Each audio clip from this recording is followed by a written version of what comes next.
അത് ഖുർആന്റെ മോചിതത്തെ വെളിവാക്കാൻ വേണ്ടിയിട്ടാണ് അങ്ങനെ. അപ്പോൾ എഴുത്തും വായനയും അറിയാത്ത പ്രവാചകൻ എന്ന് പറഞ്ഞാൽ എഴുത്തും വായനയും പഠിച്ചിട്ടില്ല, ഒരു ഗുരുവിൽ നിന്ന് പഠിക്കാത്ത ആളാണ് ആ പ്രവാചകൻ.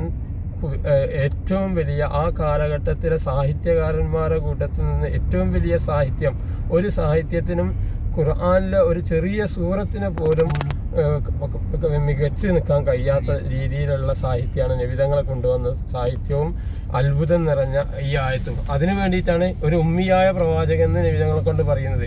അപ്പം നബിതങ്ങൾ കത്ത് എഴുതിയിട്ടുണ്ടെങ്കിൽ നബിതങ്ങൾ പല രാജാക്കന്മാർക്കും കത്ത് എഴുതും. ആ കത്ത് എഴുതി ഇത് നബിതങ്ങളെ കത്താണ്, സന്ദേശമാണെന്ന് അറിയിക്കാൻ വേണ്ടിയിട്ട് ഈ കത്തിൻ്റെ അടിയിൽ ഈ മോതിരം കൊണ്ട് സീല് വെച്ച് കൊടുക്കും. നബിതങ്ങൾ വഫാത്തായതിനു ശേഷം ഈ മോതിരം സിദ്ദീഖ് റളിയല്ലാഹുവിന് കിട്ടി. സിദ്ദീഖ് റളിയല്ലാഹു ഈ മോതിരം ധരിച്ചിട്ടാണ് ഭരണം നടത്തിയത്. സിദ്ദീഖ് റളിയല്ലാഹു വഫാത്തായതിനു ശേഷം ഈ മോതിരം ഉമർ റളിയല്ലാഹുവിന് ലഭിച്ചു. ഉമർ റളിയല്ലാഹുവും ഈ മോതിരം ലഭിച്ചിട്ടാണ് എന്ത് ചെയ്യുന്നത്. പിന്നെ ഈ മോതിരം ഉമർ റളിയല്ലാഹു വഫാത്തിന് ശേഷം ഉസ്മാൻ റളിയല്ലാഹുവിന് കിട്ടി. ഉസ്മാൻ റളിയല്ലാഹു എല്ലാവരും നബിതങ്ങൾ വന്നതുപോലെ ഈ പള്ളിയിൽ വരും. നബി സല്ലല്ലാഹു അലൈഹി വസല്ലം എല്ലാ ശനിയാഴ്ചയും ഇവിടെ വിരലുണ്ടായിരുന്നു ഈ പള്ളിയിൽ. നടന്നിട്ടും വരും, വാഹനപ്പുറത്തും വരും. ഒരു ദിവസം നബിതങ്ങൾ വന്നാലൊക്കെ നബിതങ്ങൾക്ക് ഒരു പതിവുണ്ട്, ഈ കിണറിന്റെ മുകളിൽ ഇരിക്കും, കാല് കിണറിലേക്ക് തൂക്കിയിട്ടിട്ട് നബിതങ്ങൾ ഇരിക്കും. അങ്ങനെ ഒരു പതിവുണ്ടായിരുന്നു. അപ്പം നബിതങ്ങളെ പോലെ തന്നെ പിന്നെ ഖലീഫമാരുടെ ഭരണകാലത്തും ഓലും ഇങ്ങനെ നബിതങ്ങൾ വന്നതുപോലെ വരും, നബിതങ്ങൾ ഇരുന്നത് പോലെ ഈ കിണറിന്റെ മുകളിൽ ഇങ്ങനെ ഇരിക്കും. അതൊരു നബിതങ്ങളുടെ സുന്നത്തിന് വേണ്ടിയിട്ട്, നബിതങ്ങളോടുള്ള സ്നേഹത്തിന് വേണ്ടിയിട്ട്, കിട്ടാൻ വേണ്ടിയിട്ട് അങ്ങനെ ഇരിക്കും. ഉസ്മാൻ റളിയല്ലാഹുവിന്റെ ഭരണകാലത്ത് ഉസ്മാൻ റളിയല്ലാഹു വന്ന് അതേപോലെ ഇരുന്ന സമയത്ത് ഉസ്മാൻ റളിയല്ലാഹുവിന്റെ കയ്യിൽ നിന്ന് ഈ മോതിരം ഈ കിണറിലേക്ക് അങ്ങ് വീണുപോയി. ഇത് പ്രധാനപ്പെട്ടൊരു മോതിരാണ്. അങ്ങനെ ഉസ്മാൻ റളിയല്ലാഹു 3 ദിവസം ഭരണാധികാരി 3 ദിവസം കരഞ്ഞുകൊണ്ട് ഈ കിണർ ചുറ്റിപ്പറ്റി നിന്ന് പോയില്ല ഇവിടുന്ന്.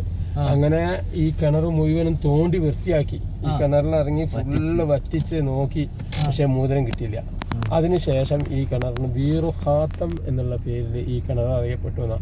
4ാം ഖലീഫയായി പിന്നീട് ആര് വന്നു?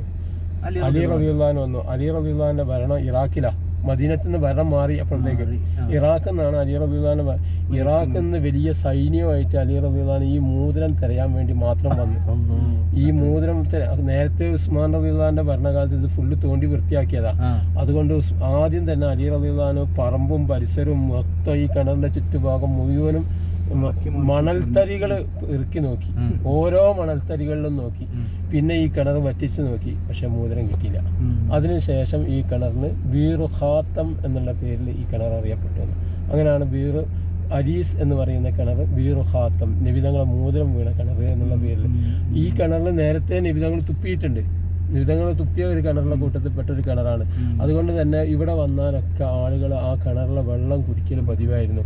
ആ വെള്ളം കുടിക്കാനുള്ള സംവിധാനങ്ങളും ഒക്കെ ഉണ്ടായിരുന്നു. മുത്തവേൾ എന്ത് ചെയ്ത് അത് മൂടിക്കാതെ ഇപ്പോഴത്തെ രാജാവ് വന്നിട്ട് അത് പുറത്തെടുത്ത് അത് എവിടെയൊന്നും കാണാത്ത രീതിയിലാക്കിക്കാനും. ഇപ്പൊ രാജാവ് വന്ന് അതിന്റെ അടയാളമൊക്കെ പെടുത്തി. അതിന്റെ അടിയിൽ കിണറുണ്ട്, പക്ഷെ വെള്ളം പരസ്യമായിട്ട് എടുക്കുന്നില്ല. പക്ഷെ ആ പള്ളിൻ്റെ ഉള്ളിലൊക്കെ വെള്ളം കൊടുക്കുന്നത് അതാണെന്ന് പറയപ്പെടുന്നത് സംസാണെന്നാണ് പ്രബലമായ അഭിപ്രായം. ഈ ആൾക്കാരിങ്ങനെ പറയാണ് ആ വെള്ളം അരിക്കുന്നത്. പക്ഷെ ആ വെള്ളപ്പ് ഇവർ എന്ത് ചെയ്യുന്നില്ല, എടുക്കുന്നില്ല. ആ കിണർ അവിടെ റൗണ്ടിൽ മാർബിളോട് അടയാളപ്പെടുത്തി പേരൊക്കെ എഴുതി വെച്ചിട്ടുണ്ട് ഈ പള്ളിന്റെ മുന്നിൽ. അതാണ് ബീറു ഖാത്തം ബീറു അരീസ് എന്ന് പറയുന്ന കിണർ. അത് കുബാ പള്ളിന്റെ മുറ്റത്താണ്.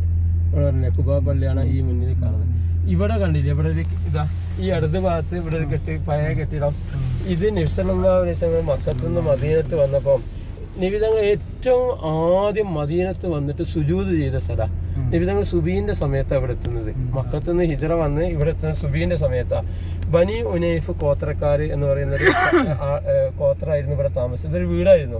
ഈ വീട്ടിൽ നബിതങ്ങൾ വന്ന് സുബീന്റെ സമയമാണ് നബിതങ്ങൾ ഇവിടെ വെച്ച് സുബീഹ് നിസ്കരിച്ച് നബിതങ്ങളും സിദ്ദീഖ് റളിയല്ലാഹു ആദ്യമായി നബിതങ്ങൾ മദീനത്ത് വന്നിട്ട് നിസ്കരിച്ച സ്ഥലമാണ് ഈ സ്ഥലം. സുജൂദ് ചെയ്ത സ്ഥലമാണ് ഈ സ്ഥലം ബനി ഉനൈഫ്. ഇവിടെ പിന്നീട് ആ വീട് പോയി ചെറിയ പള്ളി ഉണ്ടാക്കി. നബിതങ്ങൾ ഇങ്ങനെ നിസ്കരിച്ച പ്രധാനപ്പെട്ട ചരിത്രങ്ങൾ നടന്ന സ്ഥലങ്ങളൊക്കെ പിൽക്കാലത്തൊരു